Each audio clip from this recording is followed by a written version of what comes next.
गीता अध्याय 15 श्लोक 6.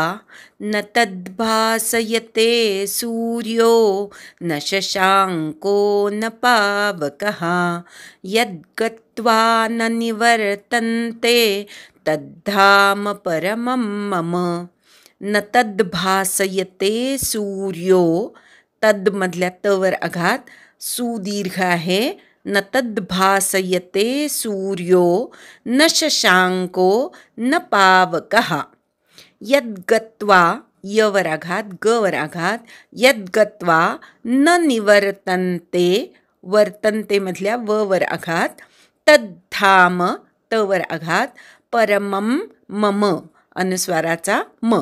न तद्भासयते सूर्यो न शशांको न पावकः न तद्भासयते सूर्यो न शशांको न पावकः न तद्भासयते सूर्यो न शशांको न पावकः न तद्भासयते सूर्यो न शशांको न पावकः न तद्भासयते सूर्यो न शशांको न पावकः यद्गत्वा न निवर्तन्ते तद्धाम परमं मम.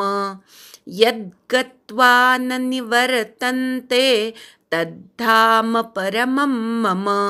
यद्गत्वा न निवर्तन्ते तद्धाम परमं मम. यद्गत्वा न निवर्तन्ते तद्धाम परमं मम. यद्गत्वा न निवर्तन्ते तद्धाम परमं मम.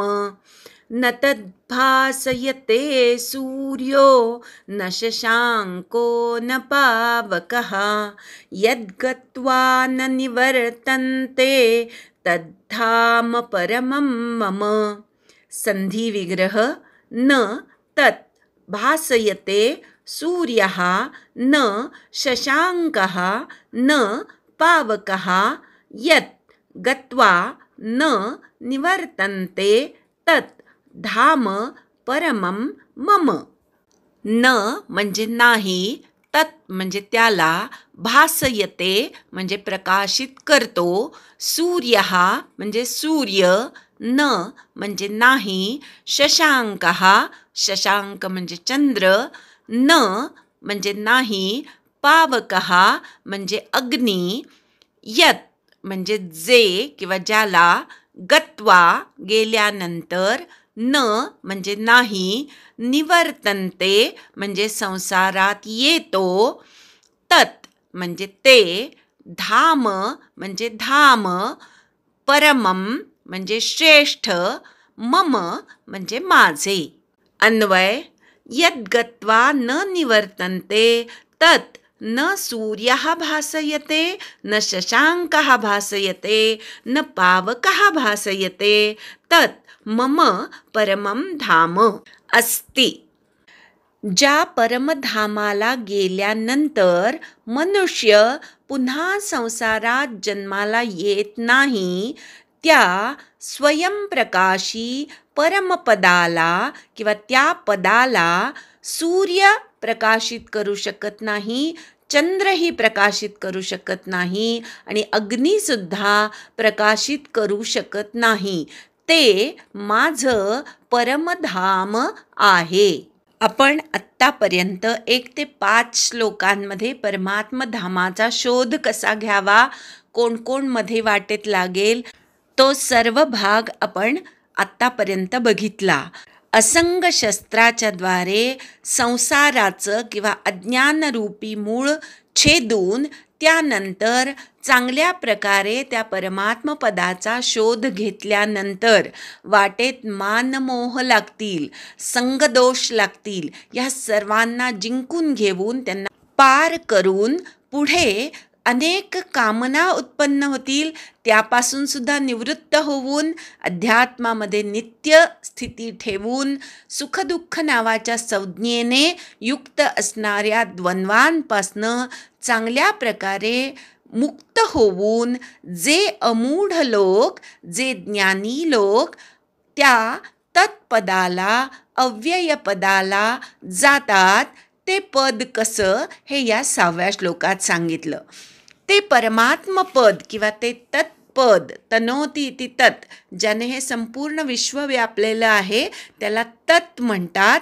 ते तत्पद कसं आहे तर त्याची एक खूण इथे सांगितली की जिथे गेल्यानंतर पुन्हा या दुःखरूपी संसारामध्ये जन्म घ्यावा लागत नाही. ते जे स्थान आहे किंवा ते जे पद आहे त्याला तत्पद म्हणतात किंवा त्यालाच परमपद किंवा त्यालाच परमधाम असंही म्हणतात.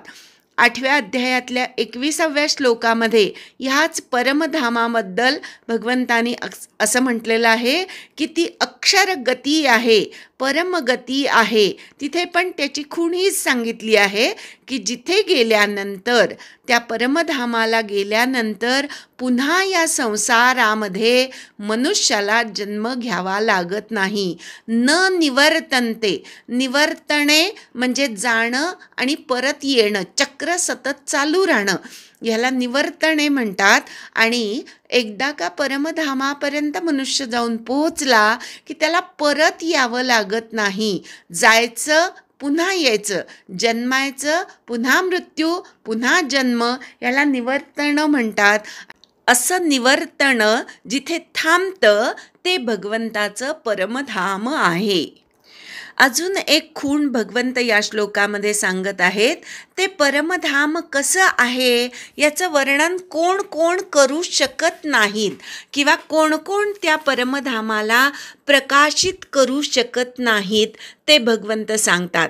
आपल्याला ऐहिकामध्ये किंवा पृथ्वी तलावर 3 गोष्टींमधून प्रकाश मिळतो. दिवसा सूर्यप्रकाश देतो, रात्री चंद्रप्रकाश देतो आणि सूर्यचंद्र जेव्हा नसतात तेव्हा अग्नी आपल्याला प्रकाश देतो. आणि ह्या तिन्ही ज्योतींच्या प्रकाशामध्ये असलेल्या गोष्टी आपण बघू शकतो. पण परमात्म्याचं जे धाम आहे त्याला चंद्र, सूर्य किंवा अग्नी प्रकाशित करू शकत नाहीत. प्रकाशित करणे याचा अजून एक अर्थ असा आहे की त्याबद्दल ज्ञान करून देणे. तर सूर्य, चंद्र किंवा अग्नी त्या परमात्मा पदाबद्दल ज्ञान करून द्यायला समर्थ नाहीत असाही इथे अर्थ होतो.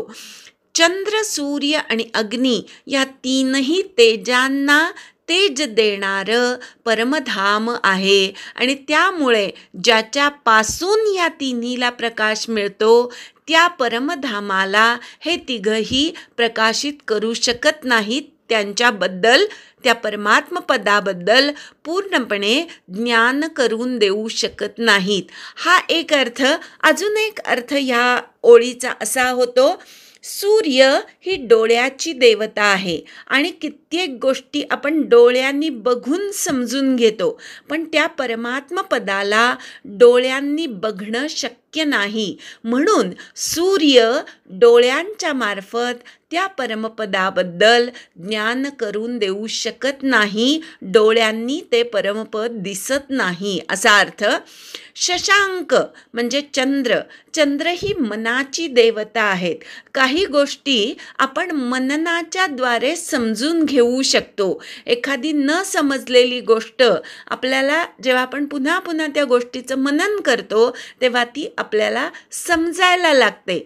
किंवा शब्दांनी ज्या गोष्टी सांगता येत नाहीत त्या काही गोष्टी आपण मननाने समजून घेऊ शकतो. एखादी व्यक्ती एखाद्या ठिकाणी आहे, अर्थातच ती एका ठिकाणी आहे ह्याचा अर्थ दुसऱ्या ठिकाणी ती नाही हे आपण मननाद्वारे समजून घेऊ शकतो किंवा त्याच्यावर विचार करून समजून घेऊ शकतो. पण चंद्रसुद्धा ह्या परमात्म पदाला प्रकाशित करू शकत नाही, कारण मननाच्याद्वारे सुद्धा हे परमात्म पद समजून घेणं अशक्य आहे. म्हणून चंद्रसुद्धा ह्या परमात्म पदाला प्रकाशित करू शकत नाही. मनाच्याद्वारे सुद्धा त्याला समजून घेता येत नाही.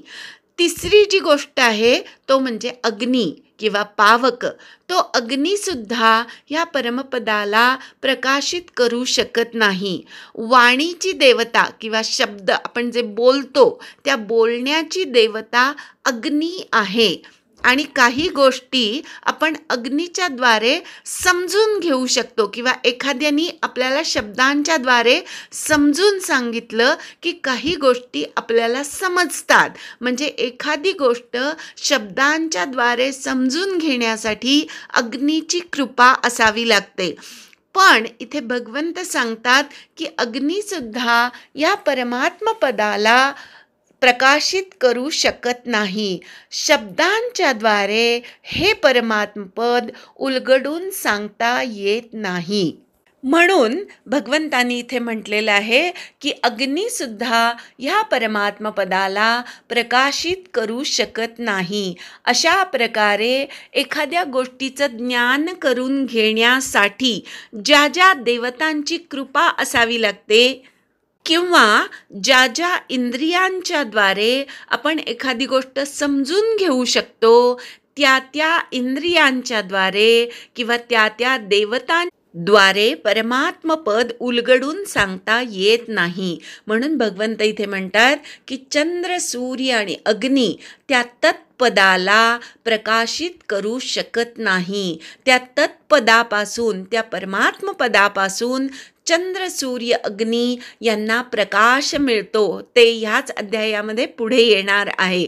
इथे फक्त भगवंतांनी एक खूण सांगितली की त्या परमपदाला गेलेला मनुष्य किंवा एकदा का त्या परमपदापर्यंत आपण जाऊन पोचलो की पुन्हा या दुःखरूपी संसारामध्ये जन्म मृत्यूच्या चक्रामध्ये अडकावं लागत नाही. असं जे धाम आहे ते परमधाम हे माझं श्रेष्ठ धाम आहे. मी तिथे निवास करतो.